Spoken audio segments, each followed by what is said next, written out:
Confidence is one of the most misunderstood human traits. We often see it portrayed as bravado, arrogance, or loud presence. But real confidence doesn't shout. It doesn't demand attention. It doesn't need to prove anything. True confidence is grounded. It's steady. It's quiet because it knows. And the most critical distinction we need to make is that confidence is not the result of success. It's the fuel for it. It's the foundation, not the finish line. At the heart of confidence lies purpose. When you understand why you're doing something, when your mission is rooted in meaning, confidence follows almost naturally. Because when you're led by a deep conviction, you don't need to impress people. You need to serve people. You don't chase approval, you chase impact. And that shift makes all the difference. People who start with why don't need to convince themselves of their worth. If you decide, they wake up every day with clarity that what they're doing matters. And when something matters, you give yourself permission to show up fully. So why confidence? Because without it, potential remains dormant. Without it, ideas die before they ever breathe life. Without it, leadership is hollow, relationships stay superficial, and dreams wither away under the weight of fear. Confidence is not a nice to have for those who want to do great things. It's essential, but we must define it correctly. Confidence is not the belief that you'll never fail. It's the deep understanding that even if you fail, your worth remains intact and your mission continues. That's what allows people to move forward despite uncertainty. Think about anyone who's ever done something remarkable. They didn't start with results. They didn't begin with accolades or guarantees. They started with belief. Belief in something bigger than themselves. Belief that they could contribute. Belief that they could learn. And that belief, over time, hardened into confidence. Not arrogance, but assurance. Not perfection, but presence. Confidence rooted in purpose is resilient. It doesn't fade when others doubt you. It doesn't waver when plans go off course. Because it was never built on comfort or applause. It was built on meaning. This is why many high achievers still struggle with insecurity. They've built their self-worth on outcomes, not purpose. They've tied their confidence to achievements, not values. So when the applause stops, the identity crumbles. But those who root their confidence in something deeper, something anchored in service, impact, and integrity, don't rise and fall with the tides of approval.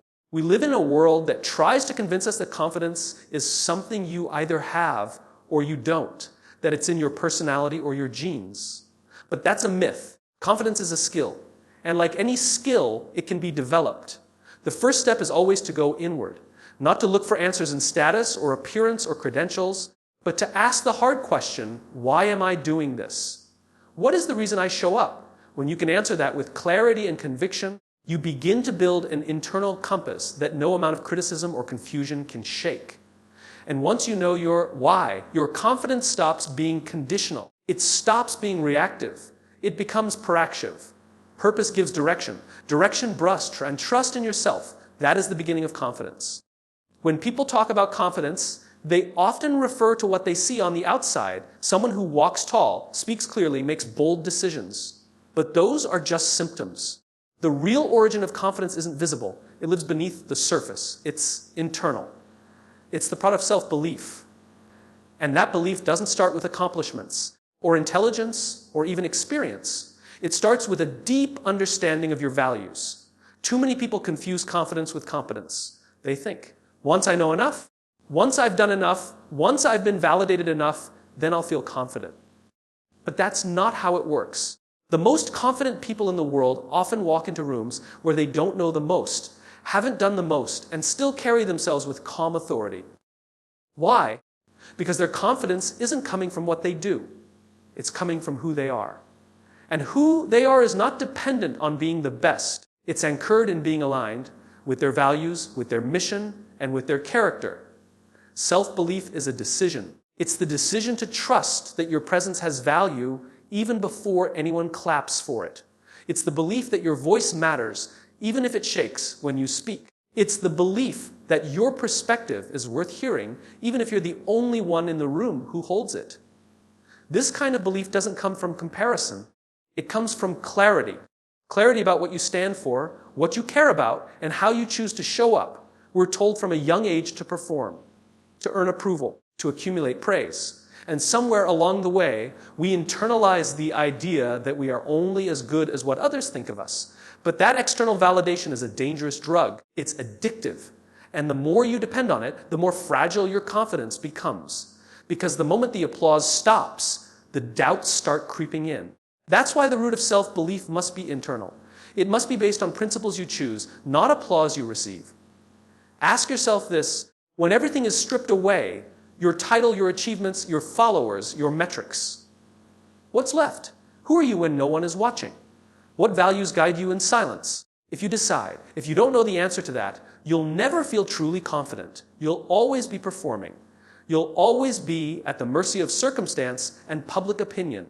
But if you do know the answer, if you can name the values that drive you, the principles you won't compromise on, the reason you wake up each morning, then you've got something powerful. You've got a foundation that no failure can break. Self-belief doesn't mean you always feel ready.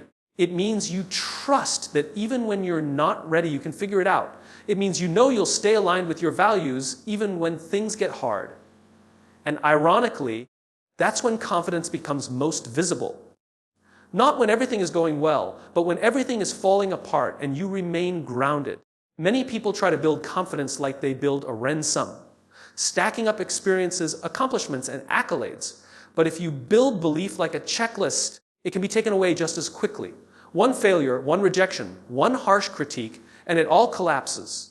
But when your belief is rooted in identity, not in what you do, but in who you are, it becomes unshakable, because no one else can take that away from you. You are allowed to believe in yourself before anyone else does. You are allowed to walk into a room and trust your presence belongs there, even if others haven't recognized it yet. That belief, quiet and internal as it may be, is the beginning of every great leap. Every innovator, every leader, every agent of change started with nothing but an idea and the belief that they could bring it to life.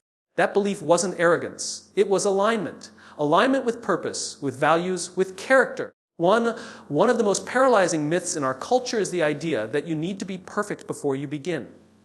That you must be certain before you move. That you must know everything before you contribute. This myth robs people of progress. It keeps potential locked away in the prison of self-doubt.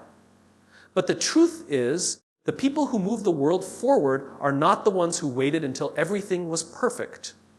They're the ones who had clarity and acted on it. Clarity is not about knowing every step. It's about knowing your direction. It's about being so clear on your purpose, your values, and your desired impact that the next step, even if uncertain, becomes a commitment. Perfection demands that you eliminate all risk. Clarity simply asks you to move with intention. One seeks to control the future, the other creates it. Confidence is not born from perfection. It's born from progress. And progress is born from action. Not flawless action, just action. The people we admire as leaders, visionaries, and changemakers didn't start with perfection. Most of them started with less information, fewer resources, and more questions than answers. But what they had was a vision, and that vision provided enough clarity for them to take the first step. Then the second. Then the third. And somewhere along that messy, unpredictable path, confidence was built. Not because they got everything right, but because they kept showing up. We need to shift our focus from trying to be impressive to trying to be clear. Clarity allows you to say no to what doesn't align.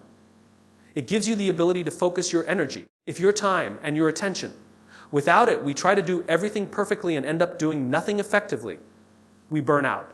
We become overwhelmed. We lose sight of the original. Why? That made us begin in the first place. When you strive for perfection, your energy goes inward. You're consumed by self-monitoring, self-editing, and second-guessing. But when you strive for clarity, your energy goes outward. You're focused on contribution, on connection, on creation. You stop asking, am I good enough? And start asking, does this serve the mission? That question reframes everything. It takes the pressure off your ego and places it on your purpose. Clarity also gives you the resilience to navigate failure, because when your goal is perfection, failure feels like proof that you're not ready.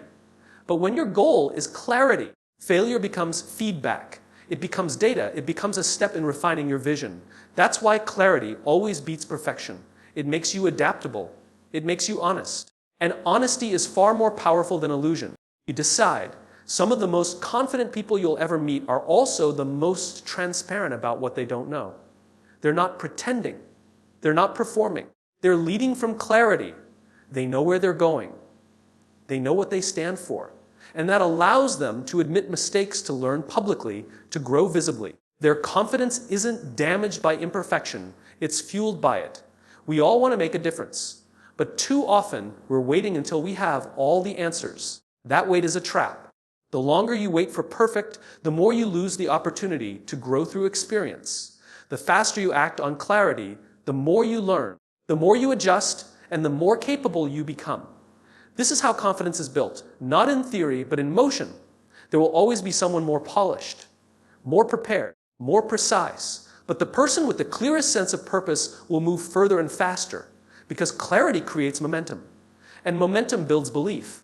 When you're clear on where you're going, people feel it. They may not agree with, they not follow you, but they will respect your direction.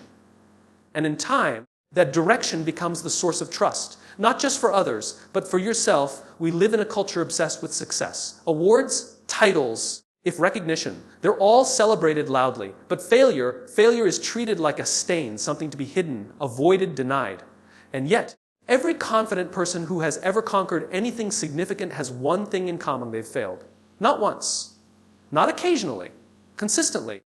The difference is they don't let failure define them. They use it. They fail forward. Failing forward doesn't mean you enjoy failing. It doesn't mean you look for it or that it doesn't hurt. It means you've reframed failure from a judgment to a resource. It means you understand that failure is not a dead end, but data. Every failure reveals something about your process, your mindset, or your strategy. When you fail forward, you are not moving backward in your journey. You are moving deeper into it. You're learning lessons that only failure can teach. Confidence is not the absence of failure. If it is the mastery of response. What do you do when things go wrong? What's your instinct when the results don't match the effort? People who fail forward don't spiral into self-doubt. They don't make the failure about their worth or potential. They ask different questions. Not what's wrong with me, but what can I learn from this? Not why did I even try, but how can I try better next time? That mental shift is what transforms setbacks into stepping stones. Too often, we wait to feel confident before we act. But confidence from experience, and experience comes from trying, which inevitably includes failing. You cannot separate confidence from the willingness to fall short. Because every time you fall short and get back up, you prove something to yourself, that you are more than your result, that you are resilient, that you are in control of your growth. This is how confidence is built. Not through perfection, but through persistence. Think about the people you admire most. The inventors, the athletes, the creators, the leaders. Their journeys are littered with losses, rejections, and embarrassing missteps. But those moments didn't destroy them. They defined them. Because confidence isn't built in moments of triumph. It's forged in moments of difficulty. When everything's on the line and they still show up. When the world says no and they keep going. When their best effort fails and they still believe they can get better. We've been conditioned to see failure as a reflection of our value. But failure is never a reflection of who you are. It's a reflection of what you tried. And if you tried something meaningful, bold, or new, failure is not just expected, it's necessary. It means you're pushing the boundaries. It means you're daring to grow. And that's where confidence starts to take root. Not in safe zones, but in spaces where you have something to lose. There's something powerful that happens when you fail forward enough times. You stop fearing failure altogether. You realize it's not the enemy, it's the process. You no longer wait for ideal conditions. You no longer fear imperfection. You just keep going. That kind of momentum, that kind of resilience breeds a confidence that can't be faked or borrowed. It's earned. Failing forward is also about modeling confidence for others. When you lead through failure, when you're honest about mistakes and transparent about growth, you give others permission to do the same. You build trust. You show that confidence is not a mask, but a mindset. And that mindset inspires far more deeply than any facade of flawlessness ever could. Confidence doesn't come from hype. It's not built on motivational slogans or fleeting moments of adrenaline.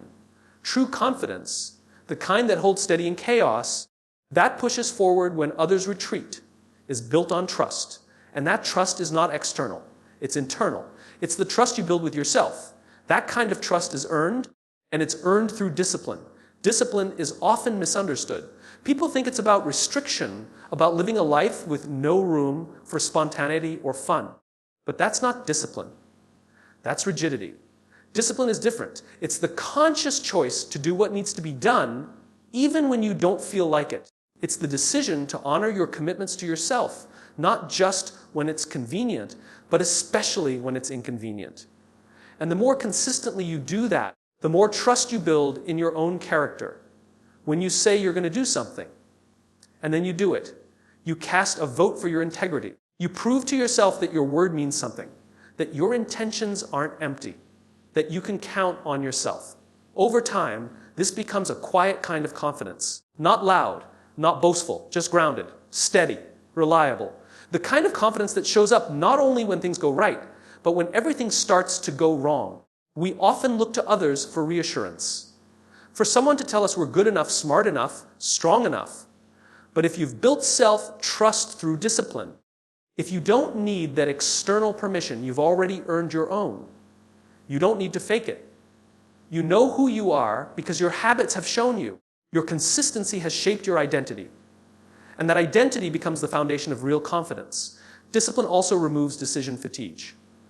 When you live with discipline, your actions are not dictated by your emotions. You don't have to negotiate with yourself every morning about whether you're going to keep going. You've already decided. That clarity, that structure, frees you to focus your energy where it really matters. It makes you more present, more capable, more calm.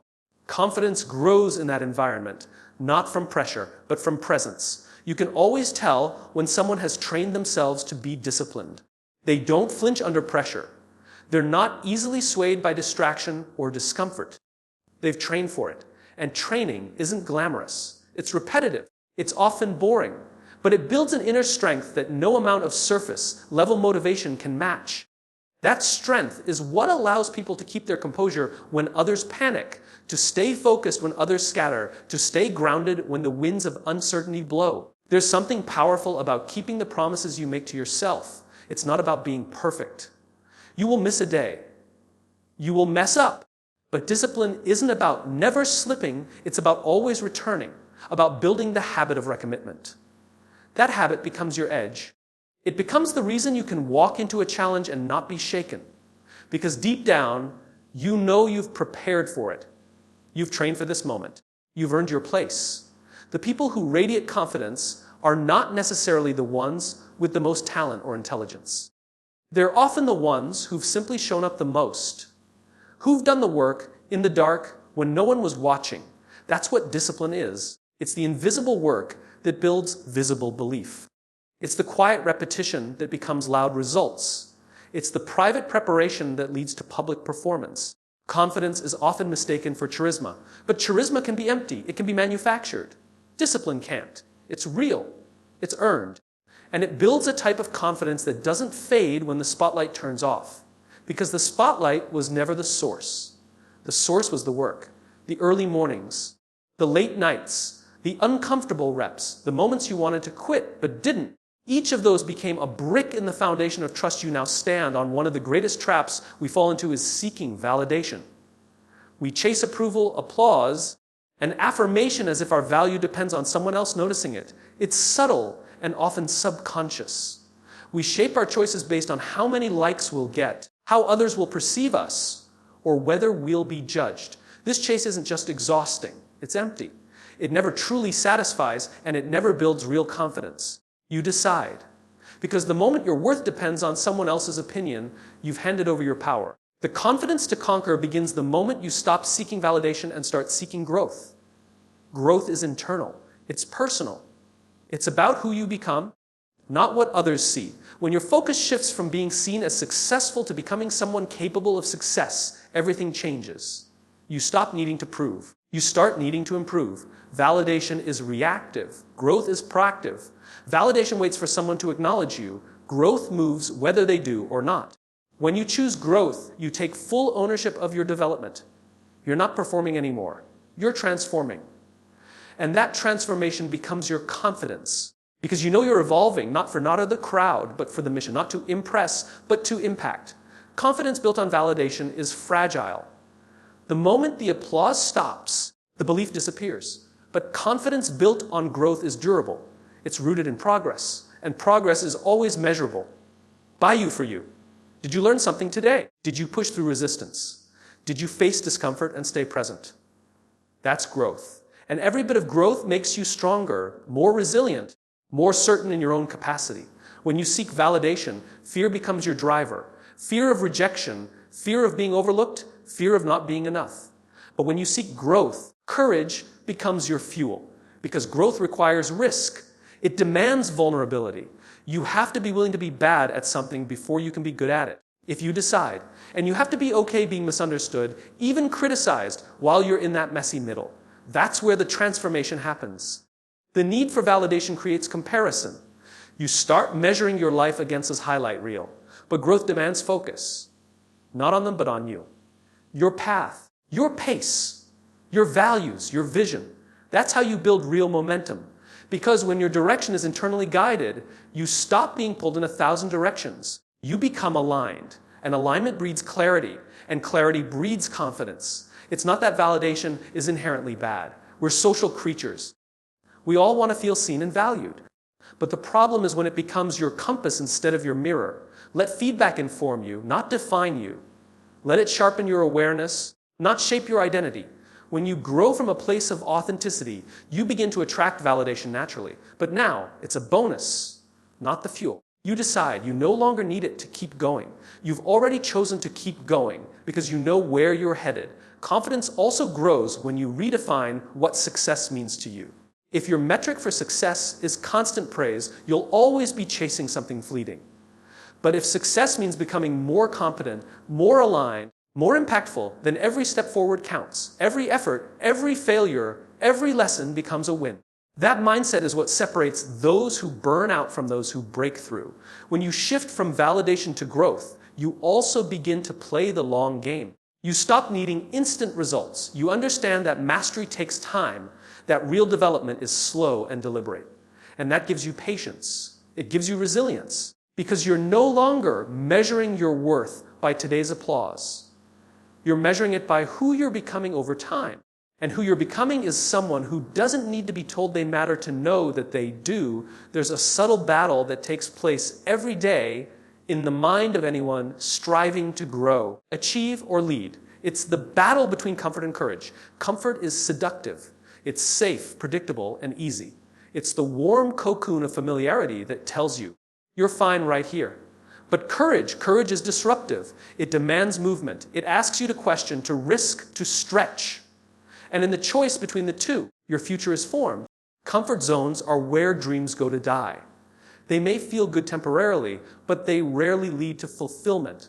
Because deep down, you know when you're playing small. You know when you're hiding behind excuses or staying quiet when you have something to say. That quiet discontent that creeps in when you avoid difficult conversations, delay hard decisions, or choose the easier route. It's a signal that your growth is calling, but fear is answering. Courage is not the absence of fear. If you decide courage is action in spite of fear, it's making the decision to move forward while your knees are shaking. It's choosing truth when it would be easier to pretend. It's stepping into the unknown with no guarantee, no applause, and no script. Just a willingness to try. Every courageous act may not succeed, but every act of courage transforms you. It stretches your self-concept, expands your limits, and deepens your belief in what you're capable of. Confidence doesn't come from staying comfortable. It comes from surviving what once scared you, from enduring what once intimidated you, from pushing through what once held you back. Each time you act with courage, even in small ways, you collect evidence that are stronger than your comfort. That evidence becomes your internal compass. It becomes the voice that reminds you, you've done hard things before. You can do this too. It's important to understand that the comfort zone isn't just a physical space. It's also emotional. It's the place where you avoid vulnerability, reject feedback, and deny uncertainty. But growth is always on the other side of those things. You grow when you allow yourself to be seen, even when you're not perfect. You grow when you receive criticism not as an attack, but as an opportunity. You grow when you say yes to the challenge, even though you feel unqualified. The mistake many people make is waiting to feel courageous before they act. But that moment never comes. Courage isn't something you feel first. It's something you practice. If you decide, and the more you practice it, the more it becomes your default. It doesn't mean the fear goes away. It just means it stops controlling your choices. You decide, let's do a new relationship with discomfort. You begin to trust that whatever lies on the other side of fear is worth facing. Living with courage also means being willing to fail publicly, to look foolish, to be misunderstood. And that's terrifying. But what's even more terrifying is looking back and realizing you lived a life dictated by fear, that you avoided every risk worth taking. If you decide that you settled for less than you were capable of because you chose comfort over conviction, confidence is born when you can look in the mirror and know you honored your inner calling, even when it was inconvenient or scary. Courage isn't just for big moments. It's needed in the everyday. It takes courage to speak your truth, to say no when everyone expects a yes, to ask for help, to start over, to walk away. These are not dramatic actions. They are quiet acts of strength. But over time, they redefine who you are. They shape your character. And your character becomes the foundation of real, lasting confidence. Comfort is easy, but easy never made anyone extraordinary. The people who inspire us the most are not the ones who had perfect conditions or effortless paths. They're the ones who faced doubt, risked failure, and still chose to act. They chose courage again and again when it hurt, even when it cost them something, even when the outcome was unclear. Leadership is often misunderstood. We tend to associate it with positions, titles, or followers. But the truth is, leadership begins long before anyone is watching. It starts with how you lead yourself. When no one's looking, when the spotlight is off, and when the stakes feel small, the foundation of confidence is built in those private moments where self-discipline, integrity, and vision are forged. If you can't lead yourself, if you'll struggle to lead anyone else, leading yourself means taking radical ownership of your life. It's refusing to wait for external motivation to start. It's choosing to show up for your goals whether you feel like it or not. This isn't about perfection. It's about consistency. It's about holding yourself to a higher standard, not because someone else demands it, but because you've decided that your future matters that much. The more consistently you act in alignment with your values, the stronger your confidence becomes, because you start to trust yourself.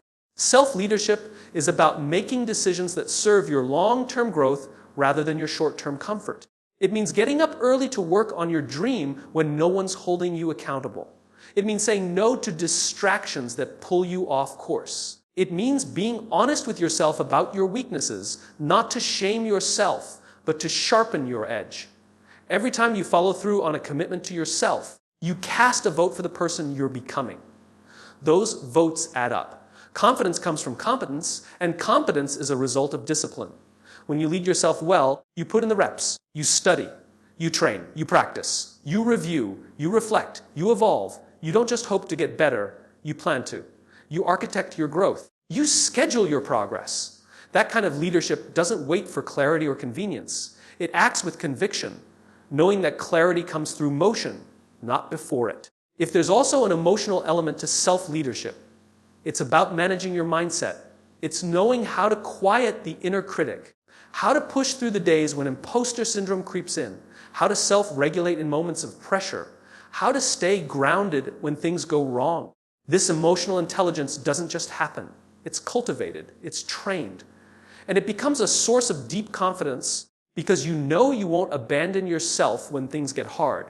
The paradox of leadership is that people follow those who are willing to go first. If you want to lead others, your team, your family, your peers, you have to model the behavior you want to see, not with grand gestures, but with daily actions. You become the example, the tone setter, the standard, and that begins with how you handle the small things, showing up on time, doing what you said you'd do, being accountable for your actions, staying curious instead of defensive. When you lead yourself first, you stop relying on circumstances to dictate your effort. You stop outsourcing responsibility. You stop blaming, complaining, or waiting for someone to save you. Instead, you become the person who takes initiative, who finds solutions, who keeps moving even when progress is slow. This sense of agency is powerful. It builds a quiet confidence that says, I may not have all the answers, but I know I can figure it out. Self-leadership also means having a vision for your life that's bigger than your current reality. It's not just about surviving the present, but building a future. It's taking time to define what matters to you, what you stand for, and where you're going. Without vision, even the most disciplined person will eventually burn out. But with vision, your effort has purpose. Your sacrifices have context. Your struggles have meaning. People who lead themselves first tend to become magnetic. Others are drawn to their focus, their integrity, their intentionality. They exude confidence not because they're perfect, but because they're aligned. They know who they are, where they're headed, and what they're willing to do to get there. They lead not to control, but to serve. And that service begins with mastering themselves. Confidence isn't gifted. It's grown. It's not a trait. It's a decision. It's forged in the fire of adversity, in the discipline of daily choices, in the courage to act when fear says wait. Confidence is built when you choose growth over comfort, purpose over popularity, consistency over chaos. It's the result of leading yourself first, of showing up, standing tall, and stepping forward even when your knees tremble. You don't need to have all the answers to begin. You don't need permission to believe in your potential. You only need the willingness to face the mirror and declare, I am responsible for who I become. That's where the transformation starts. Not in the applause, not in the accolades, but in the quiet moments when you choose progress over perfection. Confidence is earned when you keep promises to yourself. When you learn from failure, rise after falling, decide, and stay focused when the world says quit. You already have everything within you to conquer what's ahead. Not because the path will be easy, but because you've decided you're worth the effort. And when you believe that, truly believe that, there is no mountain too high, no doubt too loud, no setback too final. You don't need to fake confidence. You need to live with integrity. You need to lead with vision. And you need to act with courage. That is the confidence to conquer